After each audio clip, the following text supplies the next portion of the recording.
হাত দিয়ে আমি ওই পাশ বুঝতে পারছি, শব্দ কিন্তু শোনা যাচ্ছে আমাদের কানে। তো এটা হচ্ছে মূলত এরকম হেলিকপ্টারের মতো নিচে নামে।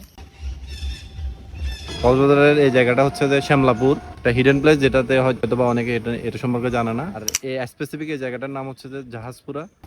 রাস্তাটা খুবই সুন্দর, রাস্তার মাঝখানে অনেকগুলো গাছ আছে, কিন্তু ওরা রাস্তা করার জন্য কোনো গাছ কাটা হয় নাই। কক্সবাজার এসে যদি আপনি ভিন্ন কিছু এক্সপ্লোর করতে চান, এটা একটা বেস্ট জায়গা যেখানে নেই কোনো কোলাহল, আর এদিকে পাখির কিচিরমিচির শব্দ। এখনো টুরিস্ট অত বেশি নেই, তবে এই জায়গাটা বিশাল বিশাল গর্জন গাছ এবং ন্যাচারাল ভিউ এর জন্য খুবই বেশি বিখ্যাত। এখনো খুব বেশি কমার্শিয়াল হয় নাই, তাই প্রকৃতি আসলে সৌন্দর্যটা এখানে আসলে দেখা যায়।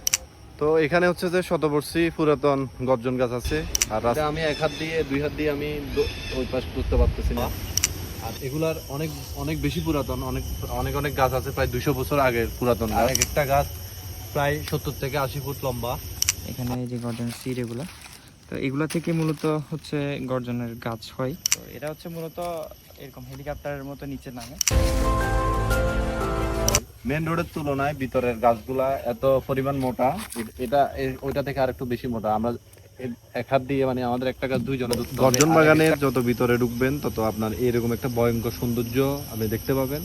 এটা যত ভিতরে ঢুকে যায় তত, যদিও এটা ভয়ঙ্কর, কিন্তু অনেক ভিতরে অনেক বেশি সুন্দর। তবে ভিতরে হচ্ছে যে কিছুটা নিরিবিলি, যেহেতু এটা হচ্ছে যে একদম নিরিবিলি এরিয়া। আমার আশেপাশে হচ্ছে কোনো বাড়িঘর, জনমানব শূন্য সবকিছু। তো এখানে একা না আসাটাই ভালো। হাঁটতে হাঁটতে বেশ ক্লান্ত, তো আমরা চলে যাচ্ছি। এখানে সারাদিন ঘুরে যদি আমি ভিতরে যাই, সারাদিন ঘুরেও শেষ করা যাবে না।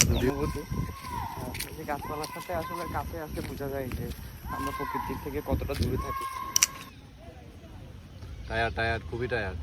এখানে চারিদিকে যদিও গাছ, কিন্তু খুবই গরম, অতিরিক্ত গরম।